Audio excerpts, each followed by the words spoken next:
দূর দক্ষিণের এক বরফ ঢাকা রাজ্যে বাস করত অসংখ্য সাদাকালো পেঙ্গুইন।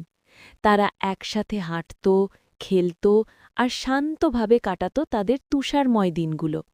কিন্তু তাদের মাঝেই ছিল এক ছোট্ট পেঙ্গুইন, যার রং ছিল হালকা নীল। অন্যরা অবাক হয়ে তাকাত, কেউ কেউ ফিসফিস করে বলত সে আলাদা। নীলু চুপচাপ ভাবত সে কি সত্যিই আলাদা। একদিন হঠাৎ আকাশ কালো হয়ে গেল, শুরু হলো ভয়ঙ্কর তুষারঝড়। প্রবল হাওয়া আর উড়ন্ত বরফে ছোট ছোট পেঙ্গুইনরা ভয় পেয়ে দৌড়াতে লাগল। ঝড়ের মাঝেই নীলু সাহস করে দাঁড়িয়ে রইল।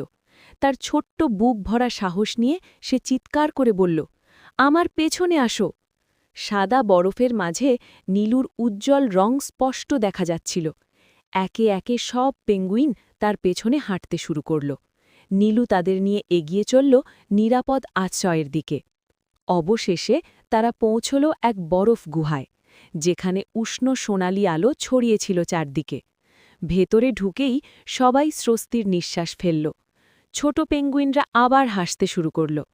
ঝড় থেমে গেলে আকাশে উঠল সোনালি সূর্য। এক বৃদ্ধ পেঙ্গুইন নীলুর দিকে তাকিয়ে বললেন, আলাদা হওয়া দুর্বলতা নয়, সেটাই তোমার শক্তি। সেদিন থেকে নীলু আর আলাদা ছিল না, সে হয়ে উঠল সবার নায়ক। গল্পটি ভালো লাগলে লাইক দাও, বন্ধুদের সাথে শেয়ার করো আর আমাদের চ্যানেলটি সাবস্ক্রাইব করতে ভুলবে না।